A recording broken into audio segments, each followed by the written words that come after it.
செந்தில் பாலாஜி இந்த 41 பேர் இறந்த ஸ்டாம்பீட், கரூர் ஸ்டாம்பீட்க்கு செந்தில் பாலாஜி தான் காரணமாக. இப்போது செந்தில் பாலாஜி பற்றி இவ்வளோ குற்றம் சொல்கிறாங்க. அவர் அரெஸ்ட் ஆனார். அவர் எதுக்கு அரெஸ்ட் ஆனார் அதை பற்றி கேட்டால் யாருக்கும் தெரியறதில்ல. அவர் ஏடிஎம்கே பீரியடில் மினிஸ்டராக இருந்தார். அங்கே ஜாப் ஃபார் கேஷ் ஸ்கேம், இந்த மாதிரி காசு கொடுத்தா நான் உங்களுக்கு வேலை கொடுப்பேன் அப்படிங்கிற ஒரு ஸ்கேமில் தான் அவர் அரெஸ்ட் ஆனார். ஃபேக்ட்ஸை மட்டும் பேசுங்க.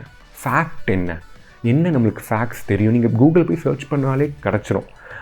அதை பற்றி மட்டும் பேசுவோமே. எதுக்கு ஒரு மிஸ்இன்ஃபர்மேஷன் இவ்வளோ பரப்பி? நான் அவர் நல்லவர், அவர் புனிதர்னு நான் சொல்லலை. எந்த அரசியல்வாதியும் புனிதர் இல்லைங்கிறது தான் நான் சொல்கிறேன்.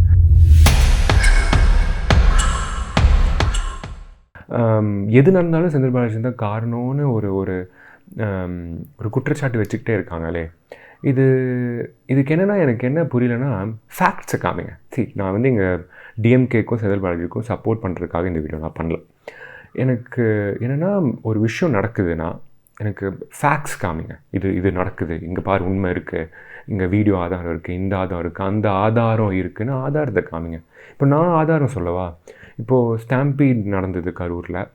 எனக்கு தெரிஞ்ச ஆதாரம் 7 மணி நேரம் ஒருத்தர் லேட்டாக வந்தது ஒரு பெரிய காரணம் தான். ஏன்னா ஒவ்வொரு மணி நேரத்துக்கும் அந்த ஸ்டாம்பீடில் அந்த கூட்டம் கூடிக்கிட்டே தான் இருந்தது அந்த இடத்துல. ஸோ ஆப்வியஸ்லி ஸ்டாம்பீட் நடக்கிற பர்சன்டேஜ் அங்கே அந்த காரணிகள் அங்கே அதிகமாக இருக்குல்ல.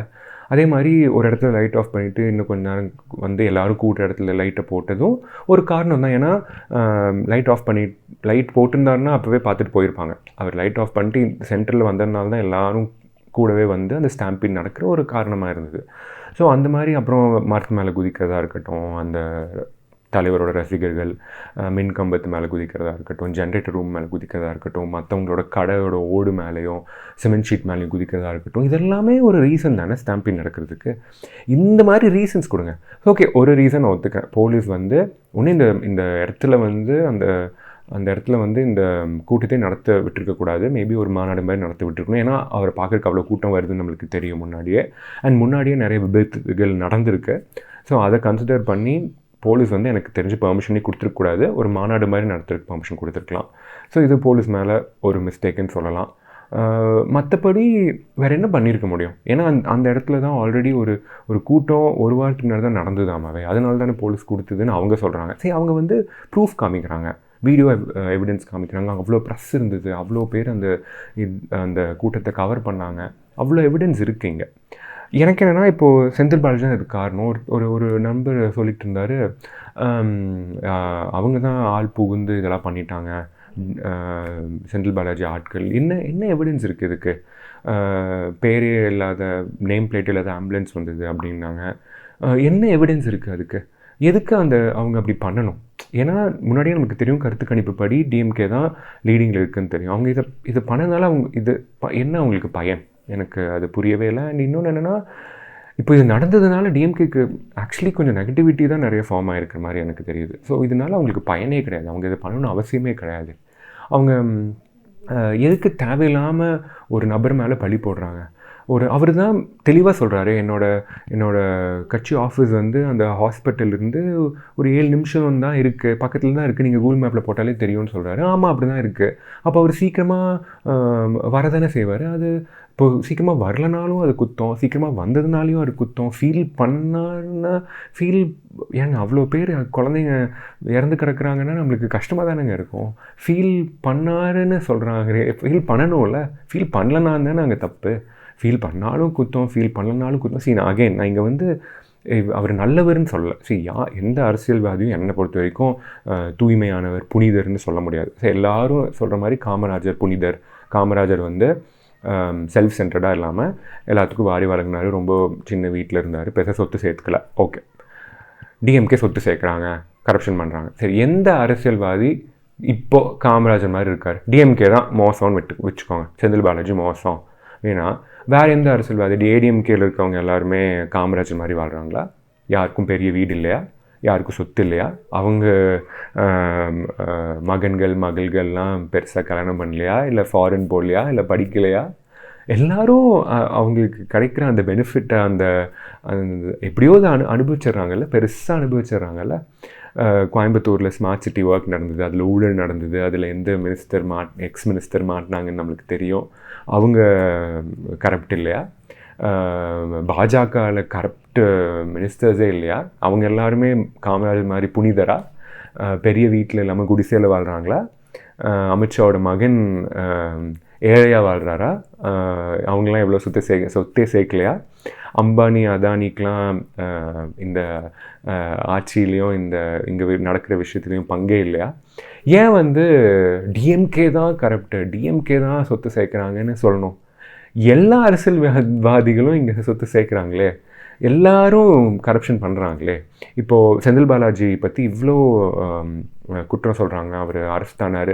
அவர் எதுக்கு அரெஸ்ட் ஆனார் அதை பற்றி கேட்டால் யாருக்கும் தெரியறதில்ல. அவர் ஏடிஎம்கே பீரியட்லையும் மினிஸ்டராக இருந்தார். அங்கே ஜாப் ஃபார் கேஷ் ஸ்கேம், ஐ மீன் இந்த மாதிரி காசு கொடுத்தா நான் உங்களுக்கு வேலை கொடுப்பேன் அப்படிங்கிற ஒரு ஸ்கேமில் தான் அவர் அரெஸ்ட் ஆனார். அது மக்களுக்கு தெரிய மாட்டேங்குதே. அவர் டிஎம்கே பீரியடுக்காக அரெஸ்ட் ஆகலை. ஏடிஎம்கே பீரியடில் அவர் இருந்தபோது இந்த ஜாப் ஃபார் கேஷ் ஸ்கேம் பண்ணியிருக்காரு. இந்த மாதிரி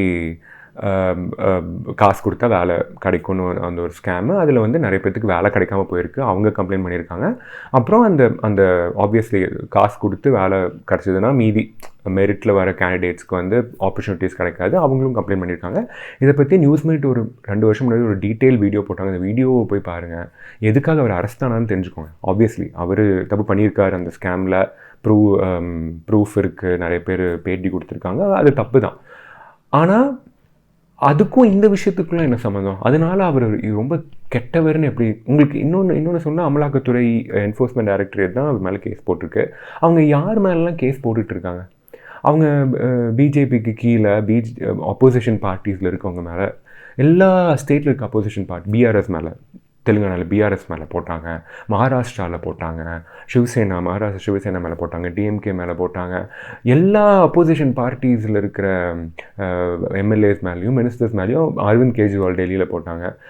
அதுதான் அவங்களோட அந்த மோட்டிவே அதுதான். அது போட்டு அவங்கள என்ன சொல்கிறது, டவுன் பண்ணணுங்கிறது தான் அந்த மோட்டிவ். அண்ட் ஆப்வியஸ்லி அதில் சில ஃபேக்ட்ஸும் இருக்குது, தப்பும் நடந்திருக்கு. ஸோ அதனால இவங்கெல்லாம் மாட்டிக்கிறாங்க. ஆனால் இப்போ நடக்கிற சென்ட்ரல் ஆட்சியில் எந்த தப்புமே நடக்கிறது இல்லையா? ஸோ ஒரு குறிப்பிட்ட ஆள் மேலே ஒரு ஃபேக்ட்ஸே இல்லாமல் இப்போ நான் சொன்னேன்ல, இந்த என்ஃபோர்ஸ்மெண்ட் டைரக்டரேட் மேலே இந்த ஜாப் ஃபார் கேஷ் ஸ்கேம், அது எல்லாமே உண்மை தான். அதை தவிர்த்து அது பார்த்தா நிறைய எல்லா அரசியல்வாதிகள் மாதிரியும் கேஸ் இருக்கே.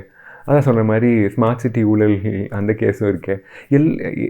எப்படி இவர் தான் இது எல்லாத்துக்கும் காரணம், என்ன நடந்தாலும் இவர் தான் காரணம்னு எப்படி இவர் தான் அவர் ரொம்ப பெரிய வில்லன். அண்ட் அந்த கேஸும் இன்னும் முடியலைங்க. அந்த கேஸும் இன்னும் போயிட்டு தான் இருக்குது. அவர் பெயிலில் தான் வெளில வந்திருக்காரு. ஸோ அந்த கேஸ் இன்னும் போகும். அதுக்கப்புறம் தீர்ப்பு வரும். தீர்ப்பில் என்னென்ன வரும்னு தெரியாது. ஸோ ஒரு முத்திரை குத்த வேண்டாம்னு நான் சொல்கிறேன். இன்னொன்று என்னென்னா, ஃபேக்ட்ஸை மட்டும் பேசுங்க. ஃபேக்ட் என்ன நம்மளுக்கு ஃபேக்ட்ஸ் தெரியும். நீங்கள் கூகுள் போய் சர்ச் பண்ணாலே கிடச்சிரும். அதை பற்றி மட்டும் பேசுவோமே. எதுக்கு ஒரு மிஸ்இன்ஃபர்மேஷன் இவ்வளோ பரப்பி? நான் அவர் நல்லவர், அவர் புனிதர்னு நான் சொல்லலை. எந்த அரசியல்வாதியும் புனிதர் இல்லைங்கிறது தான் நான் சொல்கிறேன். காமராஜர் மாதிரி இப்போ யாரும் இல்லை, யாரும் இருக்கவும் முடியாது. இது சில கட்சிகள் அட்டாக் பண்ணணும்னு அட்டாக் பண்ணுறாங்க. மக்கள் அதில் ஏமாந்து போயிடக்கூடாது. அதனால தான் இந்த வீடியோ நான் பண்ணுறேன். நான் சொல்கிறதுல ஏதாவது தப்பு இருந்து தயவு செஞ்சு கமெண்ட் பண்ணுங்கள். அண்ட் ஃபேக்ட்ஸை மட்டும் நம்புவோம், ஃபேக்ட்ஸை மட்டும் பாருங்கள். அவ்வளோதான். தேங்க்யூ.